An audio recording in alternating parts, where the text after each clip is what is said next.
again, the big problem with all the lip buttoning now. I kind of like hearing all these different perspectives, whether I agree with them or not. And, you can't silence people. You got to let them fuck up. If they fuck up, and you know, there's nothing wrong with apologizing either. If you fuck up and you say something wrong, it's nothing wrong with apologizing. I don't disagree with that. I think context is everything. Yeah. It depends on where I am when I said it. Yes. Yeah.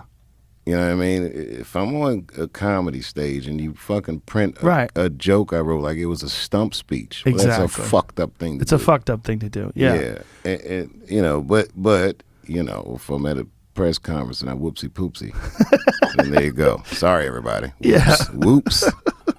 Well, it's just, you know, especially with stand-ups. I mean, Jesus Christ, how many times is stand-ups just going out to dinner, having a couple of drinks, we say the most ridiculous shit ever. It's the greatest. That's like one of the joys of my life. Now, think about being a politician now. Who is signing up for that shit now? All these Republicans talking all that shit, and I'm not trying to be partisan, but when them motherfuckers rushed the Capitol, did any of you guys go to greet your constituents? No, you ran to the bunker. Yeah. I feel like, you know, but constituents aren't like fans. Did you ever see those videos of cops opening the doors and letting people in and opening the gates and letting people through? I did. What the fuck is that? I don't know. I've never had that explained. There was an investigation about that. I don't know the results of it, but I'd heard about it. You know, what's ominous about it is you got to think there's probably like 300 cops on duty, Capitol Hill, right? Mm-hmm. By the end of it, D.C. police get called in, Homeland Security gets called in, you know, FBI's, and so now there's 1,000 guns inside of the Capitol. You know, it's like that could have went a million different ways.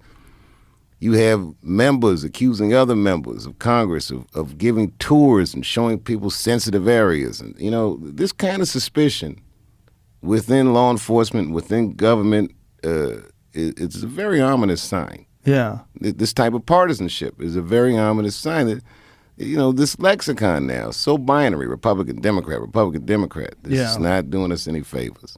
You know, in a perfect world, the best idea wins. Right. And in this current situation, I don't know that people even agree on what the truth is. That's a problem. It's a real problem.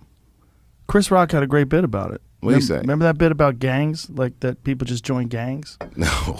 Yeah. What did he say? It's just I don't want to fuck it up, but it's basically how whether they're a Democrat or a Republican, they really just get into gangs. It is that. Yeah. They just decide that this is my gang. Right. And their constituents are worried that they're feckless. And like you say, the speed of information is so much faster now than the speed of bureaucracy. Yeah. That's a problem. It'd be like if you turned the air conditioner on in your car and it came on 4 months later. We needed the heat right now, bro. Especially with the stimulus checks, right? Like, how long did it take before they actually sent checks out in the mail? Remember all the talk about it? Oh, I do. It took forever. I wonder why they never. I guess I know why. I was gonna say this is a stupid question. Why they never suspended the gift tax? Like, if I wanted to give my brother or my sister or my friend some money during a time like this, why tax that transaction? Right. They want the money. Well, not just they want the money. Think about how rich people would move their money around. Of course. If they unfettered that shit. It's the greed is killing us. Their greed, our greed, it's killing us. It's not good. Nah, it's not good at all. But, you know. It's again like what we were talking about before. Like, you would give the taxes up if you felt like it was for something.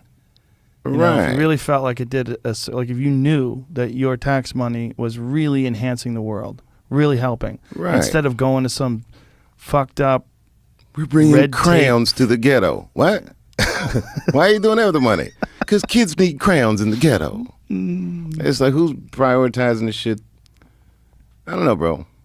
I mean, not to be cynical, but this thing. It's tricky. This one we're doing now. I hope everyone does anything that they can do to help foster trust amongst each other. Yeah. I'm not talking about government and politics. I don't give a fuck if someone likes Trump or anything. I know a lot of good, decent, hardworking people that have political ideas that I think are nonsense. But I don't conflate that with their character. I don't conflate that with culture. These things are all different issues. What they say, throw the baby out with the bathwater. You can't do that. Like, I'm not going to throw a whole person away because they have 4 ideas I don't like.